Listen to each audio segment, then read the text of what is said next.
राधे राधे दोस्तों, आप सभी का स्वागत है मेरे चैनल पे। तो चलिए बिना देर के आपको अपने किचन ले चलती हूँ जहाँ मैं बना रही हूँ ये winter special dry fruits laddu, जो कि super tasty and super healthy हैं। बिकॉज़ हमने इसमें किसी भी प्रकार का गुड़ या मिश्री, चीनी का यूज़ नहीं किया है। इसे मैंने नेचुरली मतलब डेट से मीठा किया और इसके लिए मैंने भर भर के सारे ड्राई फ्रूट्स ले लिए थे, जिसमें मैंने सबसे पहले अपने डेट्स को क्या किया, सीडलेस करके वॉश कर लिया, क्योंकि ना कई बार इसमें बहुत कीड़े होते हैं। तो मेक श्योर कि आप इसे अच्छे से क्लीन कर लें। फिर मैंने लिया ये पॉपी सीड, जिसे हम पोस्तो दाना या खसखस भी कहते हैं, जो कि विंटर के सीज़न में आपकी बॉडी को गर्म रखने में बहुत हेल्पफुल होता है। और इसकी सबसे अच्छी बात यह है कि आपके हार्ट और स्किन के लिए बहुत ही ज़्यादा अच्छा होता है। सो मेक श्योर कि जब भी आप ये ड्राई फ्रूट्स लड्डू बनाए ना, तो इसको ऐड करें। ड्राई फ्रूट्स की लिस्ट में मेरे पास थे मखाना, कुछ सूखे नारियल भी मैंने लिए थे, जिसे मैं बाद में ग्रेट करूँगी, जो कि ड्राई फ्रूट्स लड्डू में इसका स्वाद बहुत ज़्यादा अच्छा आता है।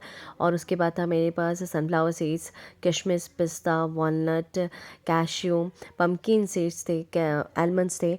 तो ये सारी चीज़ों को लिए थे। तो सबसे पहले हम क्या करेंगे, पैन में थोड़ा घी डालेंगे और मखाना पहले रोस्ट कर लेंगे। इसी तरीके से पैन में एक एक करके हमें सारे ड्राई फ्रूट्स अपने रोस्ट कर लेने हैं। तो मेरे मखाने हो गए थे थोड़े रोस्ट, तो उसको मैंने साइड निकाल दिया और उसके बाद सेम पैन में थोड़ा घी डालकर मैंने अपने आलमंड्स को डाल दिया। और आलमंड्स जैसे थोड़े रोस्ट हो गए, फिर मैंने कैश्यू डाल दिया, उन्हें साथ में पकाया। और यहाँ मैं अकेले ये नहीं बना रही थी, मेरी ननद भी मेरी हेल्प कर रही थी। तो जब तक वो ननद को मैंने बोला आप फ्राई करो, तब तक मैं यहाँ कोकोनट को क्या करती हूँ, जो सूखे नारियल थे उसको ग्रेट कर लेती हूँ। देखिए अच्छे से मेरे नारियल ग्रेट हो चुके थे। और यहाँ तब तक मेरा कैश्यू और आलमंड जो था वो बहुत अच्छे से फ्राई हो गए थे, तो मैंने उन्हें भी साइड में निकाल लिया था। ये जो प्रोसेस है ना लड्डू बनाना, ये थोड़ा टाइम टेकिंग प्रोसेस है, बट कहते हैं ना मेहनत का फल मीठा होता है, तो बस वही वाली बात है। फिर मैंने अपने रोस्टेड मखानों का पाउडर बना लिया था इस तरीके से। और फिर मैंने पैन में थोड़ा घी डालकर मेरे जितने भी सीड्स और ड्राई फ्रूट्स बचे थे, जैसे पिस्ता, पम्पकिन सीड्स और सनफ्लावर सीड्स, उनको रोस्ट कर लिया था। अब ये पम्पकिन सीड्स और सनफ्लावर सीड्स होते हैं ना, इनका ना टेस्ट कई लोगों को पसंद नहीं आता, जैसे पर्सनली मुझे या बच्चों को। तो इसको जब आप सेम चीज़ आप लड्डू में डाल के बनाओगे ना, तो वो इसको आराम से खा जाएंगे, बहुत अच्छे से आपकी तारीफ़ करते हुए।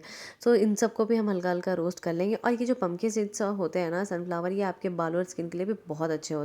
और जैसे ये रोस्ट हो जाएंगे, मैं उन्हें साइड में निकाल लूँगी। और उसके बाद फिर मैं थोड़ा सा पैन में घी डाल के अपने जितने भी वॉलनट्स हैं उनको रोस्ट कर लूँगी। वॉलनट्स को ध्यान रखना है, हमें इन्हें ज़्यादा रोस्ट नहीं करना है, बिकॉज़ इनका अपना एक ऑयल होता है। सो उसके बाद हम क्या करेंगे, जैसे वो भी रोस्ट हो गए, हमने उन्हें निकाल दिया। अब लास्ट हमारा बचा है पॉपी सीड्स, तो उनको भी हम थोड़ा सा घी में हल्का सा इसको रोस्ट करेंगे। याद रखिएगा ये दाने बहुत छोटे होते हैं, तो इन्हें भी आप ज़्यादा मत करना, अदरवाइज़ ये जल जाएंगे।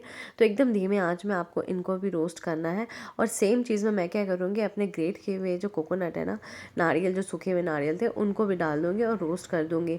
जब आप इनको धीरे धीरे रोस्ट करोगे ना, तो नारियल की जो खुशबू आने लगती है ना, उसके बाद से भाई आपको तो बस मुंह में पानी आने लगेगा, क्योंकि नारियल की जो भुनी हुई खुशबू होती है ना घी के साथ, वो बहुत ही स्वादिष्ट होती है।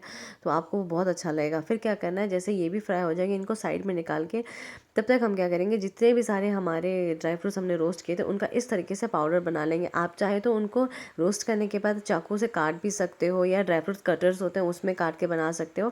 बट मैं क्या चाहती थी ना, कि उनको इस तरीके से मैं सबको ग्राइंड कर दूँ, दरदरा ग्राइंड करना, जिसमें उसके दाने भी दिखे, थोड़ा पाउडर भी हो। और कुछ को मैंने बड़ा बड़ा बस ऐसे क्रश कर लिया था, सो दैट कि हमारे लड्डू के जो फाइनल लुक होंगे वो बहुत अच्छे आएंगे, इसलिए कुछ को हमने क्रश कर लिया है। और उसके बाद हमको किशमिश को ग्राइंड तो करना नहीं था, इसलिए हमने इसको लास्ट में थोड़े से घी के साथ रोस्ट किया है। और सबसे लास्ट में हम करेंगे अपने डेट्स को रोस्ट।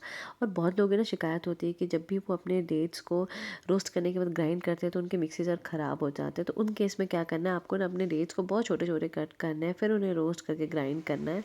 अदरवाइज़ मैं जो यहाँ क्या करूँगी ना, अपने डेट्स को बिल्कुल भी ग्राइंड नहीं करने वाले, मैं उन्हें घी में धीमे आँच में फ्राई करूँगी। उसके बाद वो इस तरीके से ना क्या होता है, वो मेल्ट हो जाते हैं। तो उसके बाद हम अपने बड़े बर्तन में एक एक करके सारे ड्राई फ्रूट्स पाउडर जो हमने क्रश किए थे, या जो पाउडर बनाया था, जो रोस्ट किया था, सबको हम एक साथ मिक्स कर लेंगे बड़े बर्तन में। और फिर देखिए मेरे डेट्स को मैंने बिल्कुल भी ग्राइंड नहीं किया है, ये अपने आप इस तरीके से मेल्ट हो गया था।